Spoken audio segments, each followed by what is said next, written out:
Saat Teduh Antioquia hari ini, firman Tuhan memimpin hidupku. Bacaan hari ini diambil dari Kolose 3 ayat 16.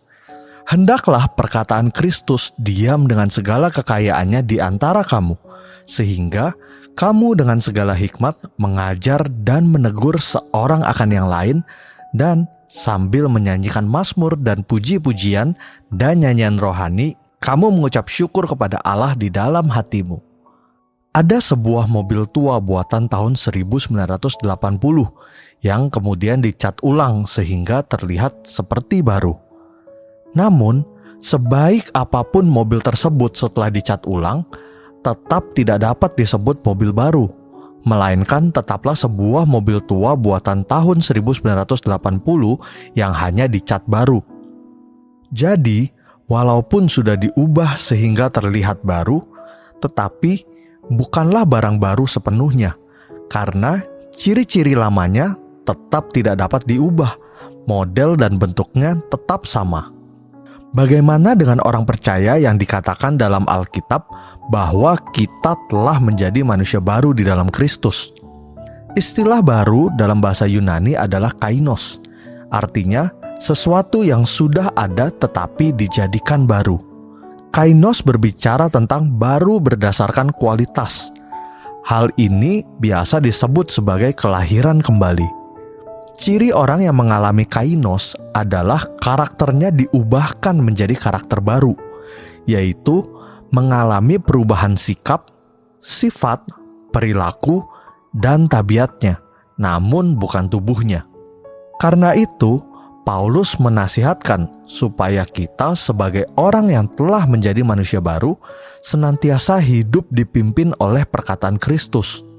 Simpanlah perkataan Kristus dalam hati kita.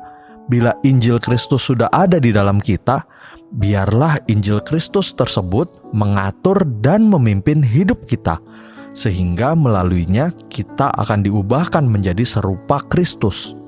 Dengan demikian, menjadi orang Kristen yang sejati adalah orang Kristen yang hidupnya dipimpin, dituntun, dan diarahkan oleh firman Kristus, sehingga setiap hari kita hidup dalam kelimpahan hikmat Kristus. Kita dapat mengatur sikap dan perilaku yang baik, mengalami perubahan karakter yang sesuai dengan kehendak Kristus, dan mencerminkan hidup sebagai anak-anak Allah dalam segala hal. Kita juga dapat mengajar dan bersaksi kepada orang lain dengan lemah lembut, serta hati kita dipenuhi oleh pujian dan ucapan syukur kepada Allah.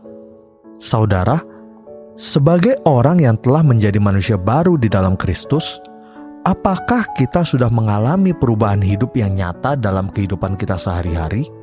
Apakah sifat dan karakter kita sudah mengalami pembaruan sesuai dengan firman Kristus yang ada di dalam hati kita?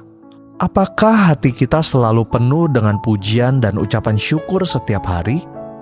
Marilah terus menyerahkan diri kepada Injil Kristus supaya hidup kita dipimpin, diarahkan, dan diatur sehingga karakter kita terus diubahkan menjadi serupa dengan Kristus.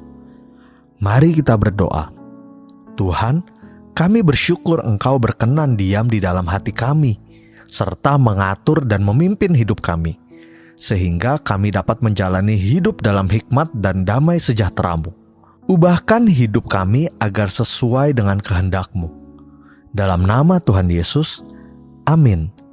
Sekian saat Teduh Antioquia hari ini. Tuhan Yesus memberkati.